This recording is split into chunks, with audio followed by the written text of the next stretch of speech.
What's up, guys, and welcome back to MoAn Inc. If you happen to be new here, well then, hello, my name is Erica, and it is lovely to have you here today. Because for today's episode, I am actually starting my new series, breaking down Apollonius of Rhodes, Jason, and the Golden Fleece. You guys can see that sitting right behind me.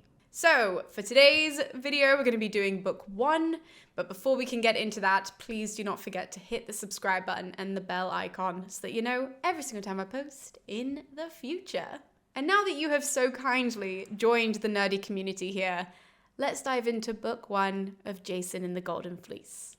So today's chapter, book 1, actually starts in a very typical epic poetry kind of style. So we have Apollonius, who is the narrator. He evokes the god Apollo in this book. If you guys, again, have followed my other series, you'll know it's either a muse or a goddess. It depends on who for the story and what the story is about and the genre of the story. Anyways, for this one, Apollonius evokes Apollo and asks Apollo, because he's the god of poetry, to help him tell the tale of Jason and his crazy journey across the sea. Apollonius begins by telling us why exactly Jason is asked to go on this crazy journey in the first place, right? Because that's kind of important. We need to know the context. And so he opens up by telling us that actually it's Jason's uncle, who's King Peleus, which, by the way, you will need to know that there are like a million double names in this book. It is worse than the Iliad. There's one double name in the Iliad of like main characters. In this book, it is fucking rampant, you guys, starting with Peleus. So Peleus the king is spelled P-E-L-I-A-S, but we will meet Peleus, Achilles' dad, who is P-E-L-E-U-S, and you will just have to know for context who I'm talking about. Not a good way of starting. But anyways, so Peleus, who's Jason's uncle, he at one point had received a prophecy. Now, he had usurped his position as king from Jason's dad, so he is like unrightfully on the throne at IOLKOS. That's important to know because he then goes to the oracle at Delphi, asks for, if there's going to be any problems to his position, if anyone's going to try and overrun him, override him, blah, blah, blah. And the oracle comes back to tell him to watch out for a young thang, a young countryman who is going to have one sandal. Believe it or not, those are the wonderfully insightful, godly infused words of this oracle. They're like, oh yeah, one shoe, f***ing shady. So Peleus lives his whole life watching out for a countryman who's going to appear in his court with one shoe. Cue Jason a few years later. So the story with Jason is that he was crossing some river, he ends up getting his shoe, his poor sandal, that is stuck in some mud, and when he turns back to retrieve it, after he, pulls his foot out of the mud but not his shoe, then the river that he was crossing ends up taking the sandal and making it go down the river. That was a really terrible way of explaining that. But basically, Jason starts off with a shoe, it gets stuck in the mud, and so his foot comes out of the shoe, he turns around to get the shoe, shoe's now in the water, shoe's now away. And so Jason has to walk to the palace with only one shoe, and when he arrives in the palace, you can best bet that Peleus freaked the fuck out. So he set Jason this impossible challenge. Okay, that's the point, right? He knows that he can't outwardly kill his nephew, let alone just like a random young guy. You can't just randomly kill people, right? Because he's going to face a lot of issues. And so instead, he decides to set Jason this task to go and retrieve the Golden Fleece. Now, I've explained the backstory of the Golden Fleece in a different episode. I'll link that below if you guys want to know the origin stories of that. But that's how Jason ends up being set this task. Okay, it's supposed to be impossible. The intention is for it to be really, really challenging, okay? Jason is supposed to really struggle with this. Hopefully he's gonna get lost at sea or not be able to make it or get stranded somewhere. But Peleus is really hoping that actually he dies along the way, right? Peleus is hoping for the best, which in this situation is death. Anyways, that's the backstory of how Jason gets set this task. So when we actually meet Jason, Jason has already gathered all of these heroes. They've come from far and wide, like huge heroes who are going to come and help him on this journey. Okay, there's about 50 odd of them. There are 52, 53. I should have made a note of that, but there's 50 something of the guys. And in fact, right after we hear this backstory, we are actually told a whole catalogue of all the heroes that have joined us.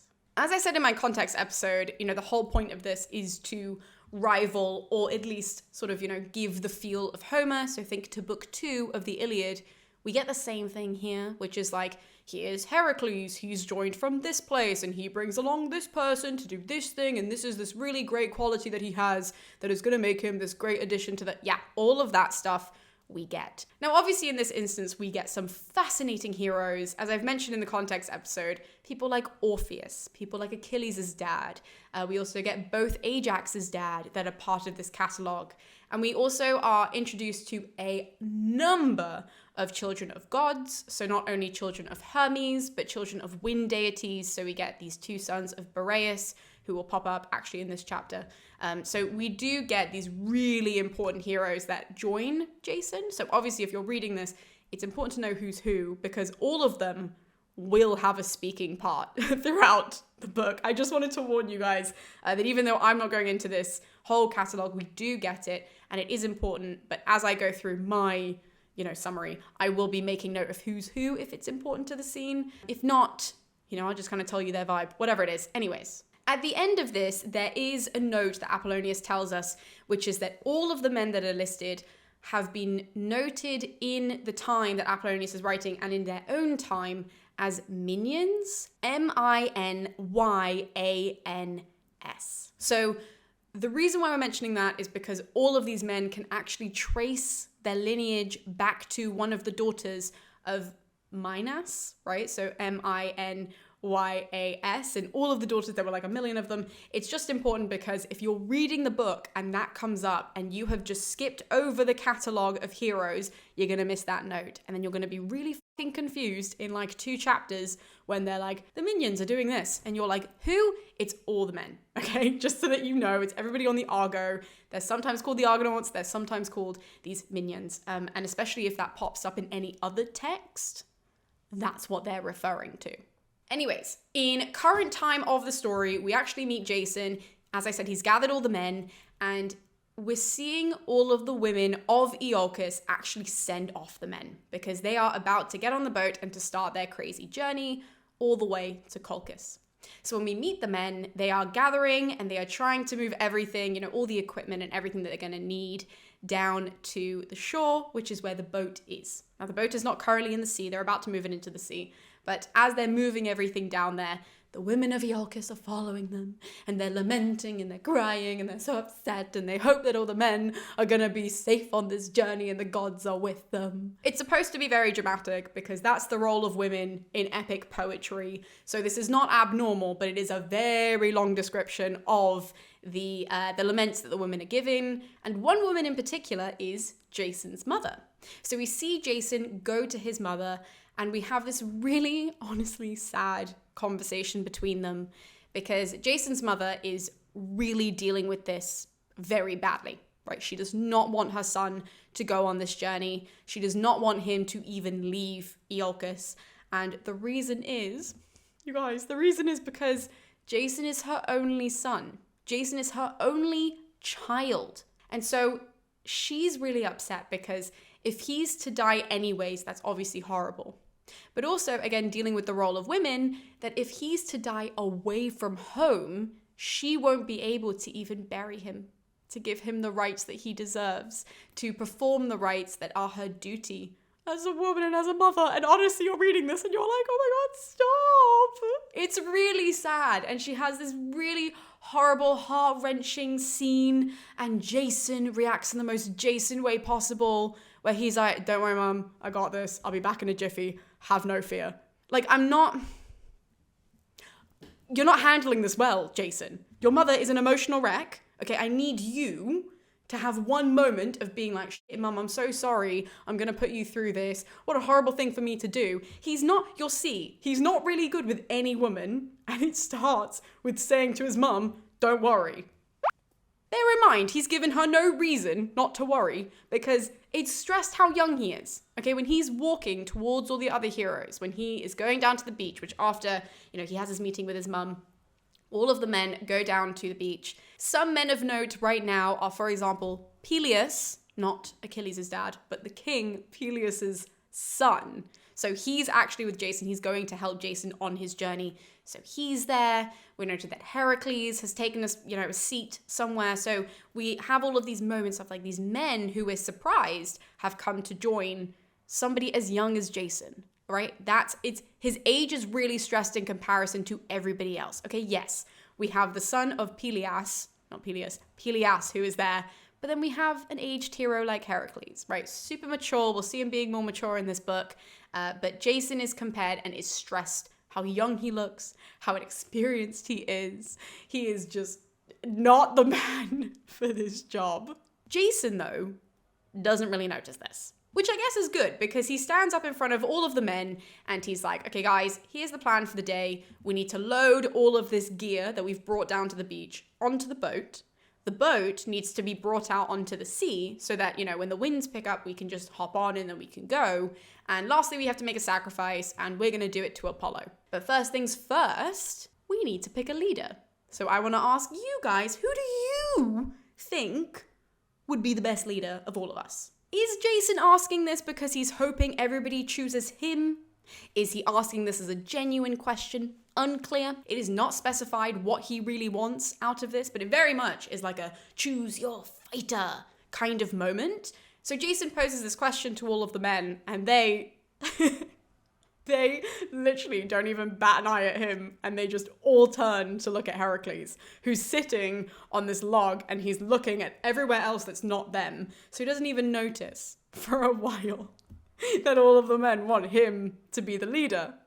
And when he clocks into the story and he sort of like looks around and realizes everyone's like, Heracles, you're going to be the best leader. Please lead us to glory. He literally looks at them and is like, I can't think of something I want to do less. So no, I'm not going to lead you guys on this crazy shit quest. He's the one that suggests that Jason, because Jason called all of them down there to do this thing, that Jason be the leader. So he's the one that puts forward Jason should probably lead us because he's the one that asked all of us to show up. And only because he says that, all of the men then turn to Jason and they're like, well, you can lead because Heracles thinks that you should lead. I would like to stress that. Heracles thinks that Jason should lead. No one else. Jason doesn't even think that Jason should lead. Had Heracles not suggested it, who would they have picked? Probably not the kiddo. Anywho, Jason is thrilled. Okay, we're talking, again, some of the biggest heroes, some of the most famous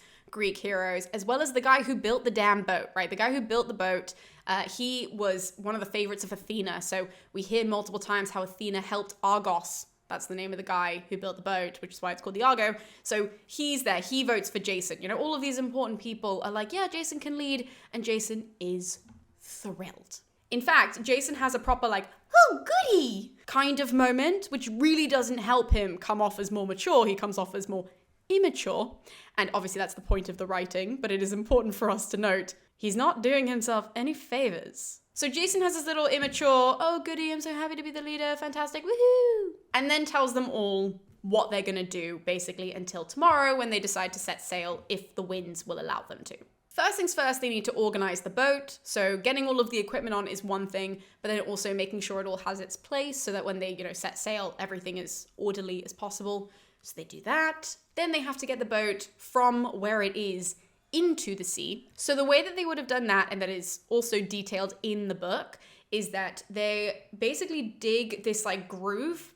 They dig this sort of like kind of hole, but like it's a long groove is the best way I can describe this. I'm not good with descriptions, you guys know. But it's basically a groove where they have it going from where the boat is parked down to the sea, right? So it's like this channel. That's a much better word. Okay, so they dig this channel from the boat down to the sea, and they fill this channel with what Apollonius describes as rollers. Now, for you guys who are not as familiar with the ancient world, what this normally would be is like tree trunks. They would have gotten tree trunks and put them all inside this, channel. So that way the boat can be, like It can sail along. It can be pulled along the rollers from one roller to the other. I can't believe I'm going to make this reference, but I think it was in Troy the film. I think they do that, and it was a little annoying, but it's also pretty accurate of how they would have brought heavy things around, right? Like a giant boat. How the fuck are they going to do that? Actually, later on, you'll see them carry it. Not the point of this book. Anyways, they pull the boat along these rollers and into the sea. And once that's done, something that we don't even consider, something I never considered, is that the places on the boat, when you're a sailor, means something. So the men all set aside some time to pick lots to figure out where everyone's going to sit. But the people who don't have to pick lots are Heracles, who is going to sit in the middle, because apparently that's the best seat. Who would have known? Not me. And also Tiphys, who's this other guy that is going to be sailing with them. He is known for being this great, like, commander of a ship. Again, I don't know all of these technical terms, but he's going to be in charge of the rudder.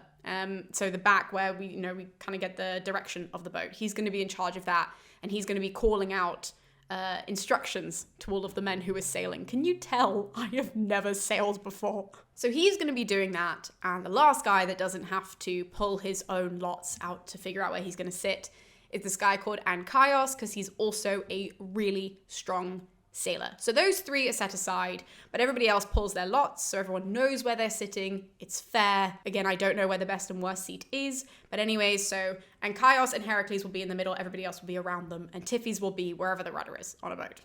After that, they then go and make a sacrifice to Apollo, which Jason leads, and Jason has this whole speech where he's like, Apollo, please, you're the one that's encouraging me to do this. I don't want to die. Actually, I gotta give him credit. He handles this a bit better than I just made it out like he did. But he's the one who asked Apollo to help, with the whole journey, to help them be safe and to help them safely return back to, he says Hellas. It's important for me to note that. He doesn't say Greece, because in ancient Greece wasn't called Greece, it was called Hellas. Anyways, so he says that, and they do the whole sacrifice, and everybody is happy. Which means that all of the men can now camp out on the beach until the morning, when hopefully the winds will be good. And Tiphys is the guy that will be, sort of noting when the winds are the best and all of this sort of stuff, because that's his job. But for now, they all get to settle down on the beach, have dinner, drink some wine, and chill out. Because remember, they made all those sacrifices to Apollo. They're now going to eat all of that and drink some wine and hang the fuck out before they have to leave for God knows how long. And if they will ever return, who really knows? Obviously, we know that they return, but I mean, as characters. Anyways, they're going to enjoy their last night. So as all of this feasting is happening, though, we get a note of Jason, who is actually not chatting, not being, super leader-esque, kind of making sure that everybody's relaxing. He, in fact, is sitting quite quietly in the corner, and he's described as being not really serious, but a little bit serious, thinking things over in his head, and just kind of trying to figure out what he's going to do. Basically, he's having a moment to think, which obviously manages to annoy, believe it or not, Jason is quiet, and it manages to annoy one of the Argonauts, who's called Idas. Okay, this is important for you guys to remember Idas. He is in a really fucking bad mood the entire time. So this is the first time that we see him in a bad mood, and he sees Jason being serious and thinking, doing what a, leader should do. And he looks over, and he basically just starts hurling abuse at him, where he's like, oh, Jason, if you're quiet in the corner and you're thinking and all of this, it means you're scared and you're a baby and you're a blah, blah, blah. Like, literally just calling him out and basically saying he isn't a good leader if he's not enjoying himself, because it means he's thinking too hard, it means that he doesn't know what he's doing, and if there's fear in him, he's not up for the job. He also manages to big himself up. He says that he's this great fighter and he's super brave and only cowards are nervous about such a journey. Whatever. Basically, he's being really rude. And Jason, in this scene, has done nothing. So Idas, in his permanently bad mood, is yelling, and this other guy called Idmon, yes, two names, very similar, Idas for Idas, and Idmon is Idmon. So Idmon, he's actually a bird reader. So he is important for the mission for a totally different set of reasons than a number of the other heroes. And because he's a bird reader, because he is in connection with the gods, right? That's what these people are important for. So because he's all of those things, he stops Idas from yelling. And he says, watch your fucking mouth. I'm obviously paraphrasing, but basically he says, Idas, shut up. Because the more you talk like this, the more the gods are going to start watching us. And they do not like attitudes like this. They don't like people being cocky. Guess what you're being? Cocky. And they don't like people being rude. And guess what you're being? Rude. And then he goes on to list a bunch of stories from Greek myth, one in particular, which really show the wrath of the gods in a very, very similar instance, right? So he basically does this, and then he says that he has no doubt that Idas is probably talking this way because he's drunk, because he's been drinking lots of unmixed wine. If you didn't know, in ancient Greece, they would mix wine with water because otherwise it was too strong. But he's been drinking unmixed wine the whole night, seemingly, and now he's basically chatting shit. So Idman's doing him a favor with a bit of attitude, with like a sprinkle of attitude, which is necessary, as you'll see for Idas. He's got a really bad temper about everything. And so he doesn't like Idman's tone, right? So when Idman starts talking to him, he doesn't like this guy's tone, and he starts verbally attacking him now. So he moves from Jason onto Idman, and they're gonna start bickering basically more in depth. I'm not gonna tell you what he says in response, but they're gonna keep going, and they would have had not Orpheus basically had it up to his eyeballs with everybody. And he decides to just take out his little lyre, and he starts playing an instrument, is like la la la la la, and he sings a beautiful song, and everyone falls asleep. Like a proper Jigglypuff moment, okay? Because everyone's arguing 1 second, and then Orpheus starts singing out like a fucking light. In the morning, Tiphys is the first guy to wake up, right? So the guy who is now going to be handling the rudder, he's the steersman, I guess is what he is. Yeah, he is. He's a steersman. Okay, so he is the first one to wake up, and he notices that the winds are perfect for sailing. Okay, he's like, we leave now, or we leave never.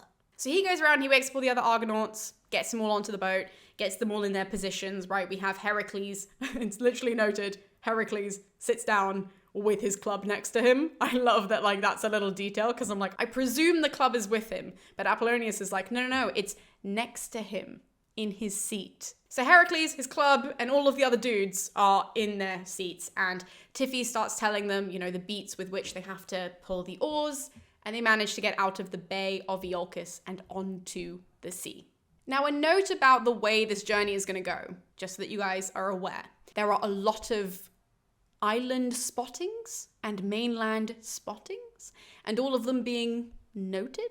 Not a lot of stops. So, because of that, I'm not going to mention every place that they see. I will mention the important stops, and I'll try and mention all of the stops. I might cut out some in editing, but the plan is to kind of go through all of the stops and none of the shit that they see, because we will be here all day, right? Apollonius has this thing where he likes to look at land and be like, from the boat, they could see this rock. And it was from this rock that this, you know, I don't know, splash of rain fell. And from the splash of rain, there came a spring. And now to this day, the people, like, it's kind of fucking insane. I know a lot of people are going to comment and are going to be like, Erica, the ignorance and all of it. Look, I know why it's important. I know the device that Apollonius is using, which if you guys didn't know, the device is to connect his current audience with the ancient world. It makes Jason's story seem much more important because it's going to sprinkle in all of these lands that people would be familiar with,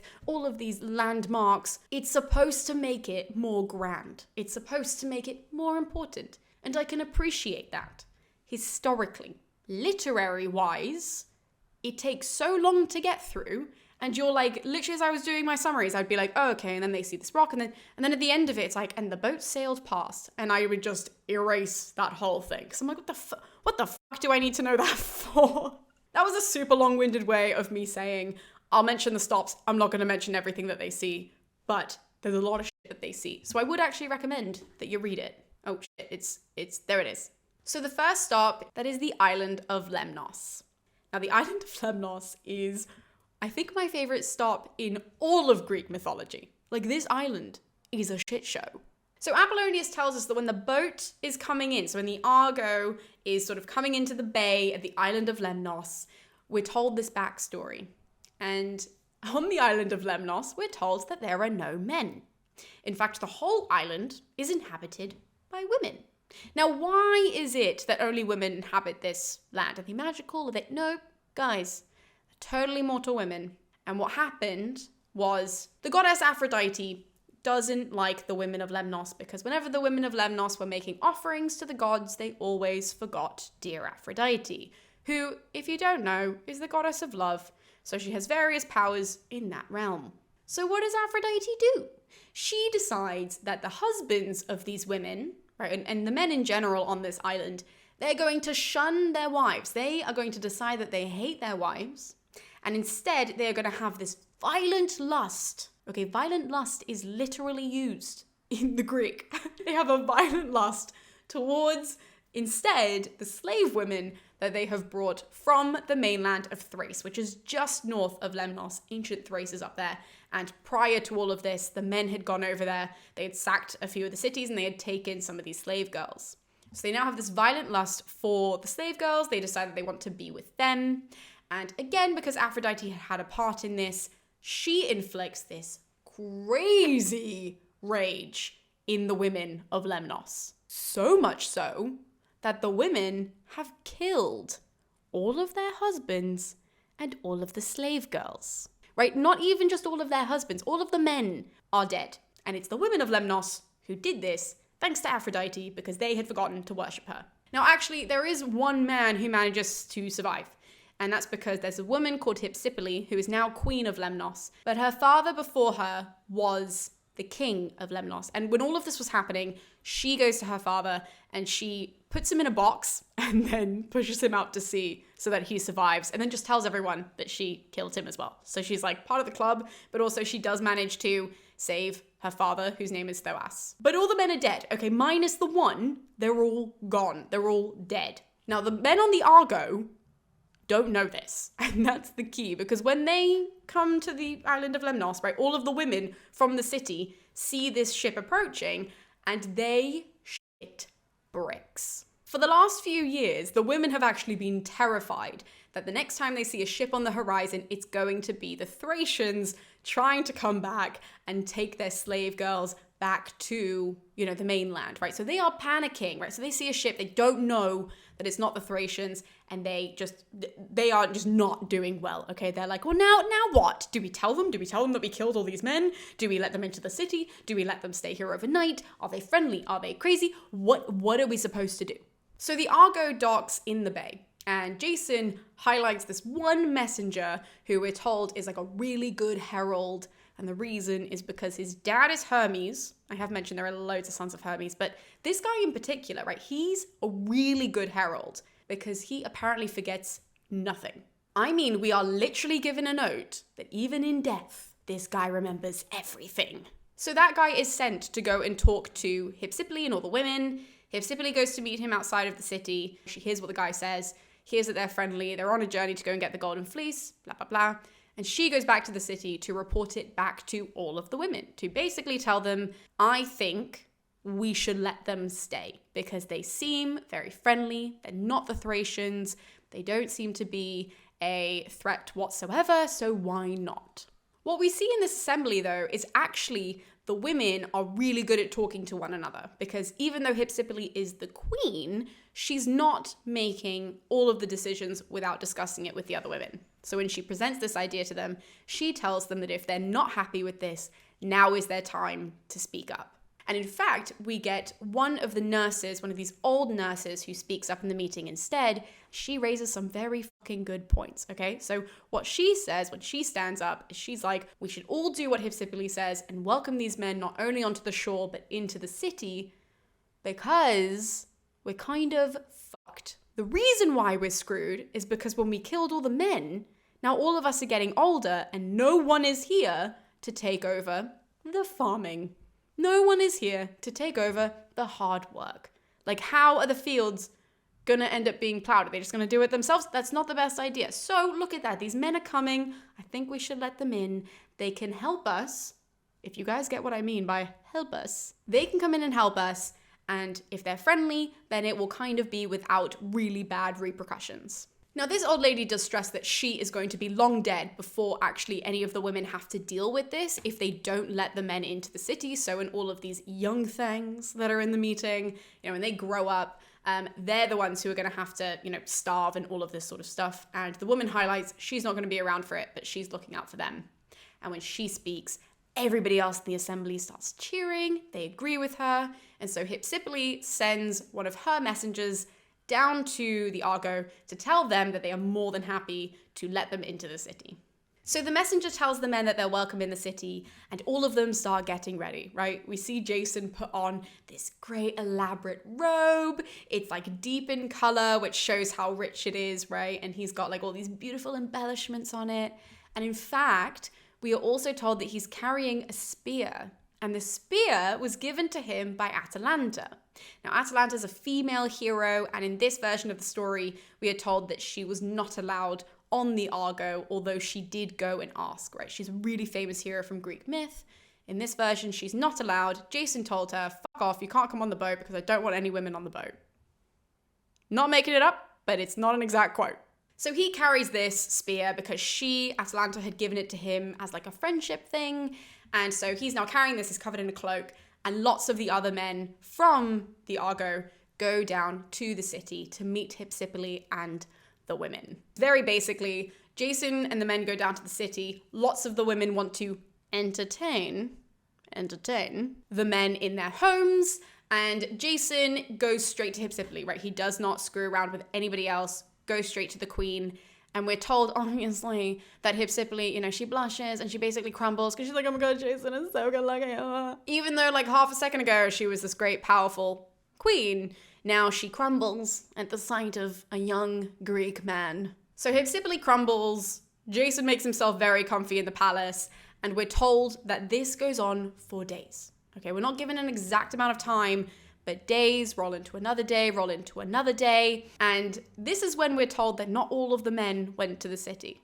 Because as all this time is passing, we cut back to the shore where Heracles has decided to stay with a bunch of other men, and he is pissed. This, again, another fabulous example of Jason being shown as being immature, right? A woman looks at him and he's like, okay. And Heracles understanding what the fuck the mission is, because Heracles starts yelling at all the men, right? He goes actually to yell at the men and he's like, what are we doing? What's our mission again? Isn't it to found a Golden Fleece? Or is it to find a new wife? He tells everyone to get their shit together, and the men listen to him because he is a natural leader. And Jason, because he's not a natural leader, doesn't actually contradict anything that Heracles is saying, and instead helps to pack everything up to get back on the boat and to keep sailing on the journey that they started. Now, as they're packing up all their stuff, obviously all of the women are lamenting, and they're so sad that the men are leaving. And most sad is Hypsipyle. Because again, our queen is just falling at the wayside. She can't handle Jason leaving. She actually asked Jason that if she is lucky enough to now be with his child, but if she is, what is she to do with it? You would have thought after that whole conversation with the old lady in the assembly days and days ago that she'd be like, well, I have to keep it because we don't have any children here. Instead, she's like, Jason, he's your kid too. What do I do? So Jason tells her that if the child is a son, she is to send it back to IOLKOS. And this is if, he dies, he happens not to make it home, then at least his son, him and Hypsipyle's son will make it back to IOLKOS in order to, if his parents aren't alive, at least to sort of combat his uncle who is now on the throne and usurped it from his dad, right? So he says all of that, and Hypsipyle waves him off, they all get back on the boat, and then they leave. The men sail on the boat from Lemnos through the Hellespont, but the next stop, Doliones. What? I actually have never said this word out loud. So it's spelled Doliones. Right, that's how you spell it. Anyway, so these men are there, and their king is a guy called Cyzicus. So that's where the men land, and they are noted for being these really hospitable people. So when they come out of the city to go and, talk to Jason and all of the men, they receive them really, really well. Okay, this is a great example of hospitality and xenia in the ancient world. And so the men go in, they have a great time, they meet the family, they get all these wonderful gifts and all of this. And then the next day, they are then packing up all of their gifts. They say goodbye. They had made a sacrifice. Everybody's happy. They get on the boat. And that's when shit hits the fan. So the men sail all day and all night. And unfortunately, as they're sailing throughout the night, that actually the wind switches on them. So the third stop, which is the stop that they just left from, also becomes the fourth stop. So the men end up going back to where they came from, not realizing that they're going back to where they came from. And when they get on land, they don't realize that the people who come out in the darkness are now the people that they have basically made their friends, right? And what's key is that Cyzicus, the king, and all of his people don't realize that the people who have landed there are also Jason and his Argonauts. So a bunch of the Argonauts do stay on the boat. A number of them go onto the shore. Heracles, for example, he stays on the boat. And there ends up being this night battle between the two sides. Okay, so there ends up being this crazy night battle where the Argonauts basically, long story short, kill everyone because they think they're being attacked by these savages. They're like, holy fuck, we're screwed. And when morning comes around, they are shocked by what they have done. Not only are all of the men who were so kind to them and had shared a feast with them, they had traded stories with them, all of them are dead. But also Cyzicus the king is dead. And I have to credit it to them. They act in a very respectable way where they end up staying on the land with the women and with all of the other citizens to help give the correct burial rites. They do sacrifices, they do funeral games, and obviously they like greatly apologize, sort of like, sorry, it was dark. I didn't see that we liked them and that they were our friends, but now they're dead. Oops, my bee. But alas, they do the right thing, right? That's important to note. They do act totally respectfully, and then they get back on the boat. They stayed there actually, I should note this, they stayed there for 12 days and 12 nights because the wind wouldn't let them leave, and Tiphys is obviously watching the wind and he's like, what are we gonna do? I can't control the wind, we have to stay here. So after the 12 days and 12 nights, they get back on the boat and they start sailing once again. And they end up hitting the next stop, which is technically the fourth or the fifth. I'm gonna count the other stop as both the third and fourth stop, so we're now on the fifth stop on the journey. Now, before they make it to this stop, the only reason why they made the stop in the first place is because you can really tell that these guys have just ran out of shit to talk about, because when they're on the boat sailing, we're told by Apollonius that they started doing like contests with one another, like who could sail the fastest. That's what I mean by like they've clearly run out of conversation, because that doesn't sound fun in the slightest. Anywho, they all start doing these competitions, but because they're doing the competitions, a lot of the men end up tiring themselves out. So by the end of this, only Heracles is actually pulling the boat with his one oar, which means that after a while of this, his oar actually snaps in the middle. So he ends up pulling half of the oar off of the boat, like back towards him, and the other half goes into the sea and sails off behind them. So they have to make a stop because Heracles needs a new oar. So stop number 5 is CHIOS. Again, I can spell all of these things. Can I say them? Questionable. A Greek person. Let us know. Anyways, so they land here, and as they're all eating, you know, all of the men come off the Argo, they're all eating, they're feasting, they make sacrifices to Apollo. Heracles is like, I'm gonna go find a tree to make an oar from, right? Logical. So Heracles walks off. This is happening at night, by the way. It's important to know this. He goes off to go and find this piece of wood, okay? And as he's walking, because it's fucking Heracles, he finds a tree and he uproots the tree from the ground and just starts like carrying it back to where all of the men are. It does check out with the character of Heracles, but just like imagine him like carrying this tree. And as he's doing that, his comrade is this guy called Hylas. Now, Hylas, there's a whole backstory of why Heracles and him are like so tight-knit. And we hear it's because Hylas's dad was like trying to plow his field, right? As like men did in the ancient world. Heracles comes out of this is all according to Apollonius, by the way, but he comes out of nowhere, seemingly, and is like, hey, can I have the ox that you're using? To which Hylas's dad is like, no, that's my ox. And Heracles kills him.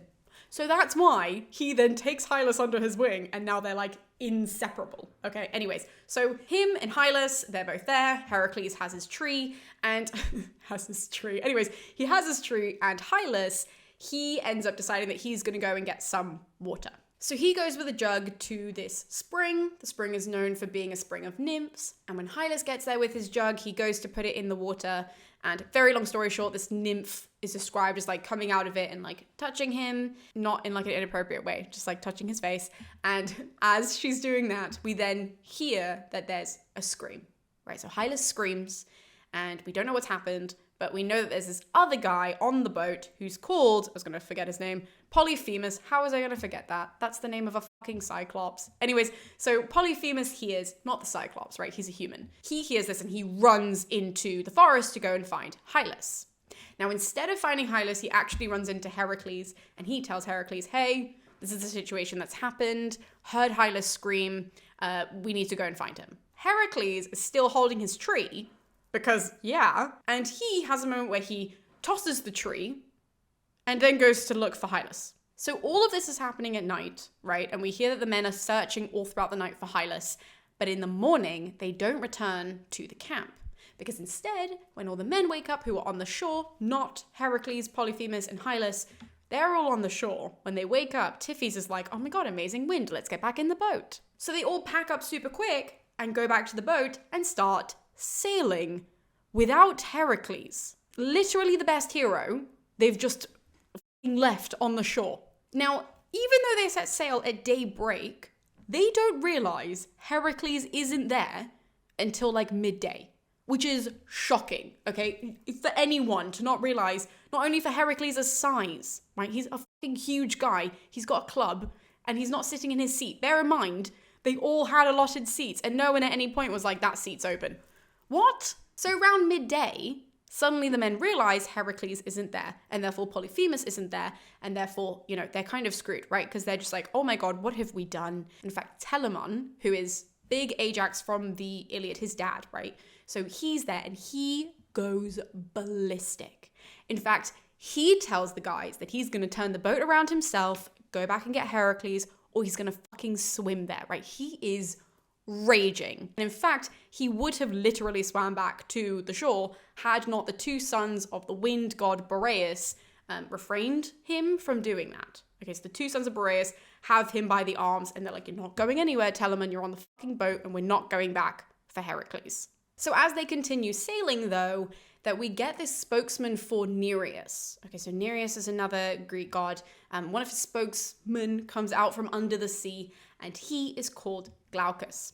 And he basically tells the men on board not to worry about the fact that they've left Heracles and Polyphemus and all of this, because those men have a different fate. So first, the reason why they shouldn't feel bad about leaving Heracles is because he actually has put a pause on his 12 labors in order to get on the Argo, right? So he's got shit to do when he gets home. They shouldn't worry. He's going to make it back to Hellas, or as we know it, to Greece, and he's going to finish those off. And then he's got other things to be doing after that. So don't worry about him. Polyphemus is actually later on supposed to found a new city. So he's like, he actually has the best deal out of all of them, because he's going to go and found a whole race of people. That's his destiny. He had to be left behind, because if he had kept going with you, he wouldn't have been able to do that. And then when he ends with Hylas, he's like, Hylas